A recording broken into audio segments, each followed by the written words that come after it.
I just never forget as a kid watching all the Super Bowl games and watching Monday Night Football, and my mom said, "It's time to go to bed." But I said, "No, Mom, I want to play pro football one day."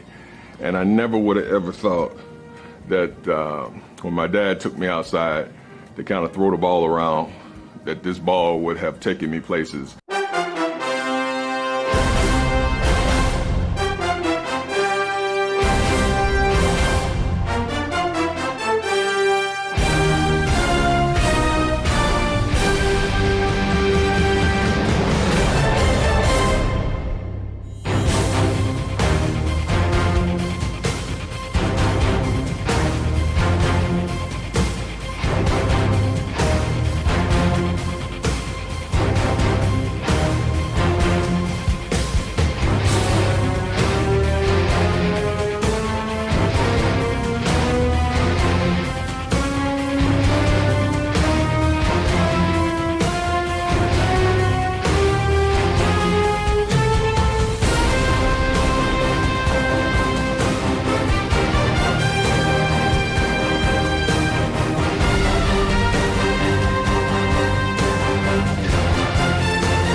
This was earlier today in the Bear locker room as the Bears packed in preparation to go to New Orleans for the Super Bowl engagement with the Patriots. That's Tyrone Keys getting his gear together. We're just hard by the side of that locker room. We're in the weight room of the Bears. This time is where Buddy Ryan has a new wrinkle, and that is to put Tyrone Keys in on passing down. They have their foot that direction. Taken away by Tyrone Keys. That was part of their package. That was part of the scheme. He's 6'8", and he batted it down.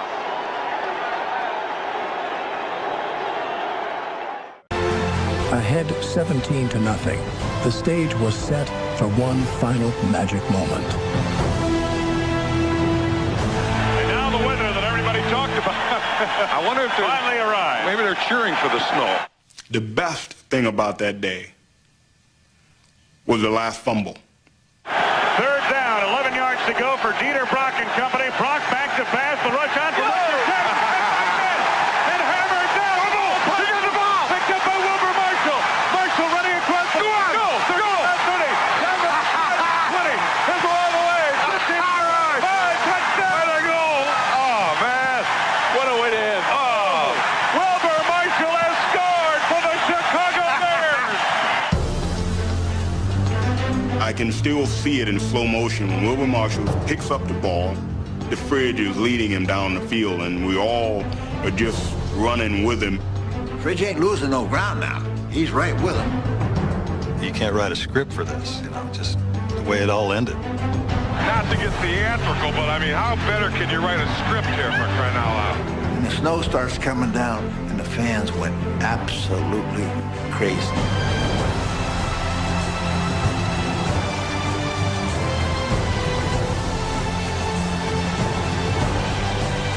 The Bears were going to their first Super Bowl. Mike Ditka's thoughts turned to Papa Bear George Halas, the man who had hired him to get them there.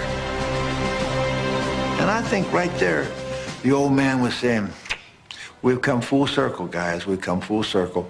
That's the first time since '63. A teacher's gift is knowing that a student has reached his or her fullest potential. And to top that off is knowing that that student is able to return this back to the community. And Tyrone has certainly fulfill my dream as a teacher. My journey got started here at Dawson Elementary School, and that's why I'm back here today, is to share with the students, to let them see the fruit, and I wanted to also share with them the root. So you were the root here at the school, my parents was the root at home, and I want teachers to know around the country that it's the positive words and it's the seeds that they plant within the heart of the students, and it can come full circle if both people come together as one.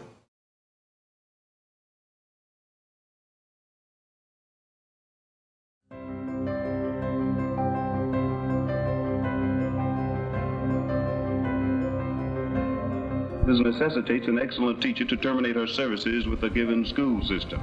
As was the case of Mrs. Mary W. Hagan, a Jackson Public School elementary teacher in a predominantly black school, who was greeted with tears from her class of mixed pupils when they were informed that she was leaving.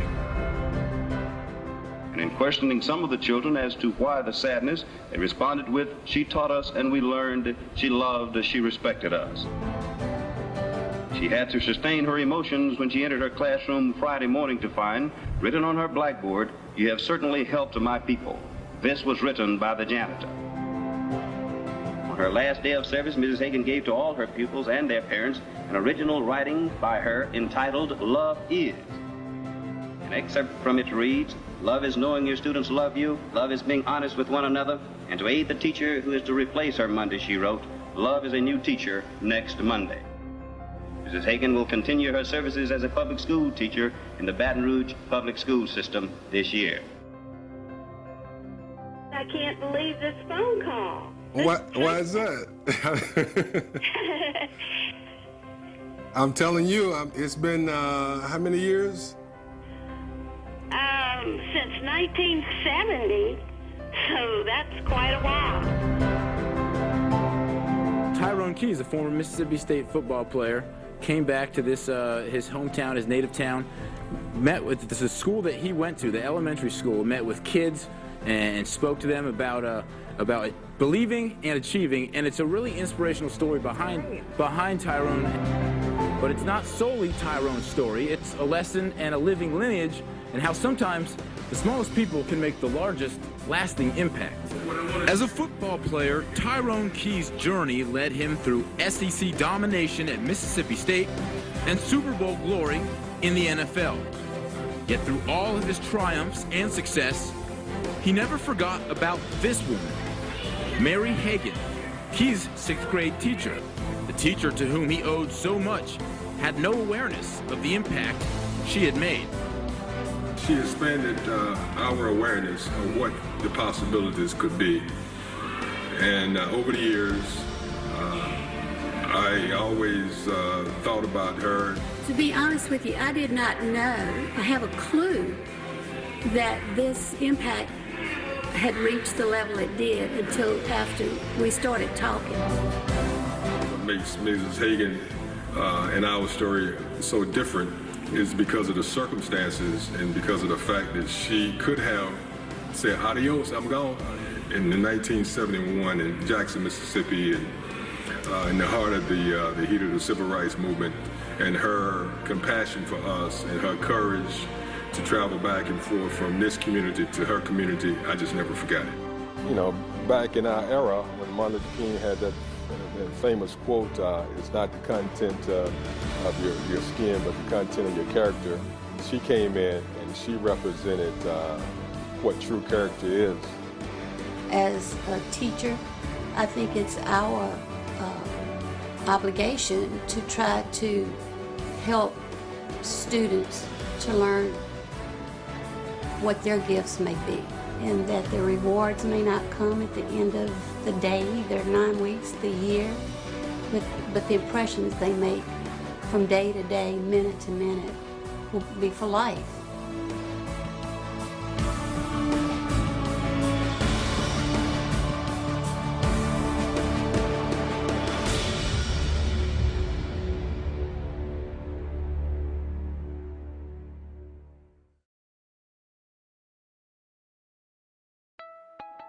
It was 25 years ago that we were right here with the Chicago Bears.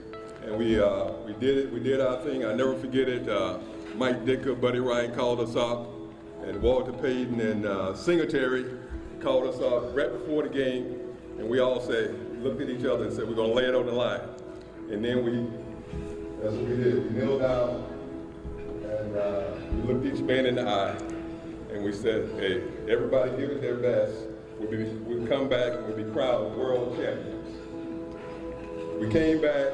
We were actually world champions at halftime, 35-6. I always tell people I got my Super Bowl ring at halftime. But anyways, tonight we're here for a bigger purpose, and that's the purpose of teachers. Teachers are like, everybody has a teacher. It's like every living thing has a seed. Everything that's living was born from a seed. And so everybody that's living had to come from a seed.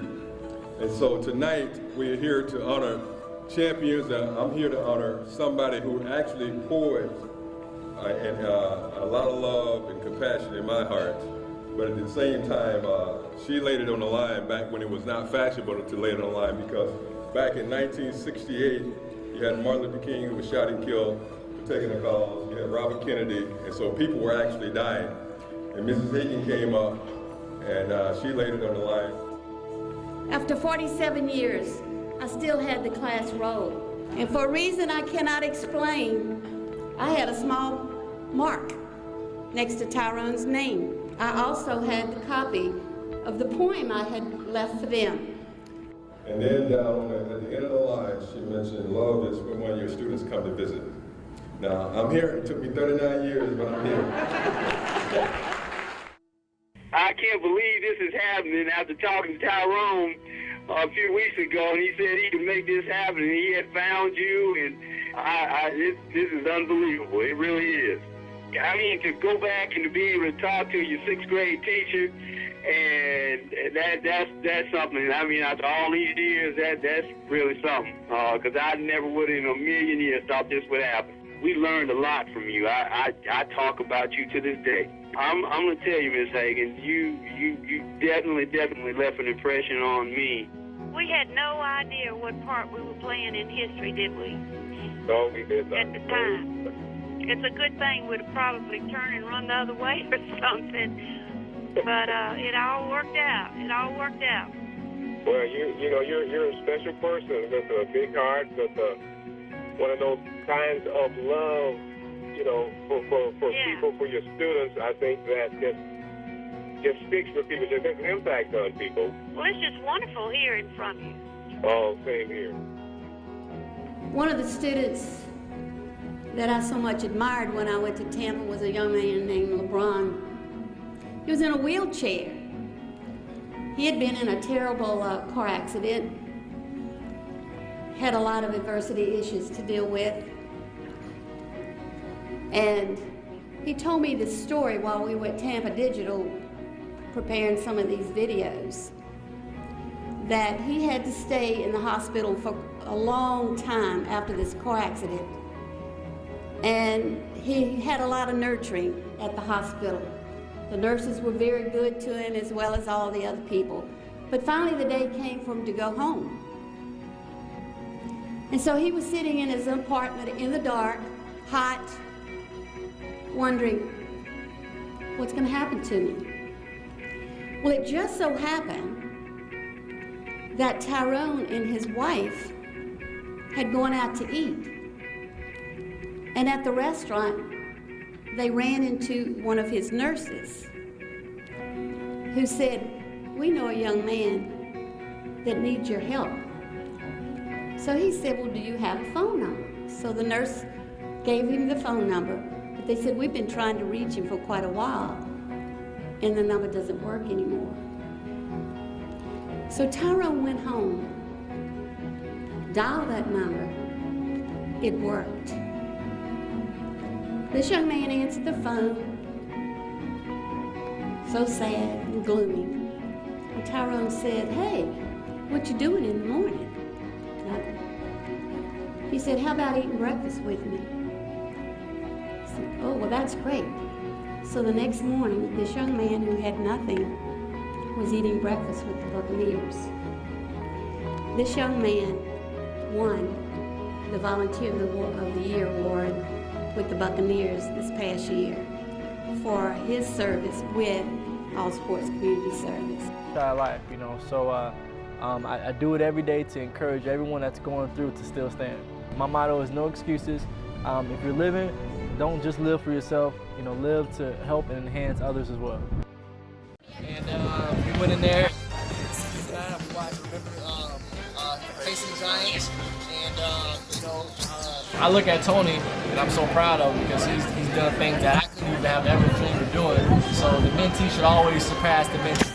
So I'm proud of him. You know, it's only the beginning for him. He has great things to do in the future, and I'm like a proud big brother right now. The witness the journey.